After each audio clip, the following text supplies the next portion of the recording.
Now the freight cars are silly and noisy. They talk a lot and don't attend to what they are doing. And I'm sorry to say they play tricks on an engine who is not used to them. Edward knew all about freight cars. He warned Thomas to be careful, but Thomas was too excited to listen.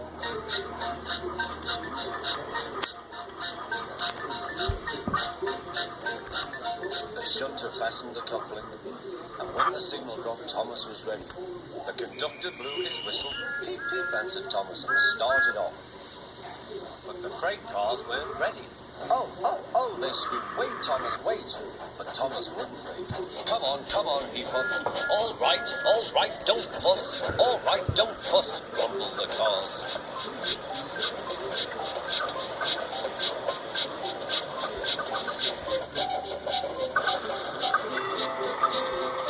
Thomas began going faster and faster. He whistled as he rushed through Henry's tunnel.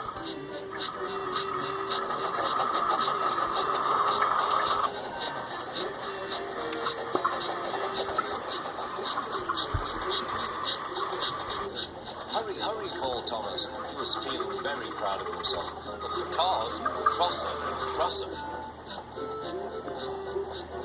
At last, Thomas slowed down as he came to Gordon's Hill.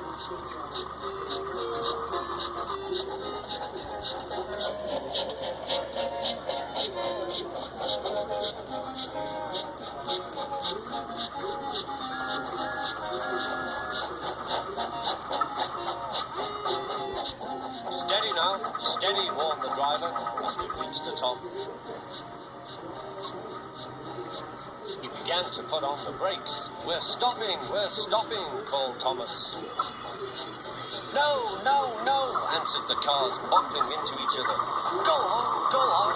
Before the driver could stop them, they had pushed Thomas down the hill and were rattling and laughing behind him.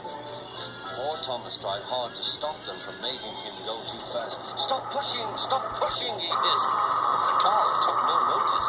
Go on, they giggled in their silly way.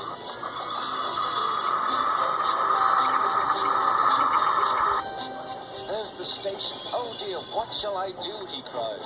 He rattled straight through and swerved into the goods road. Thomas shut his eyes. I must stop. When he opened his eyes, he saw he had stopped just in front of the buffers. They're watching him, said Tom the Hatter. What are you doing here, Thomas? He asked. I've brought Edward's freight cars, Thomas answered. Why did you come so fast? I didn't mean to. I was pushed, said Thomas. You've got a lot to learn about freight cars, Thomas. After pushing them about here for a few weeks, you know almost as much about them as Edward. Then you'll be a really useful engine.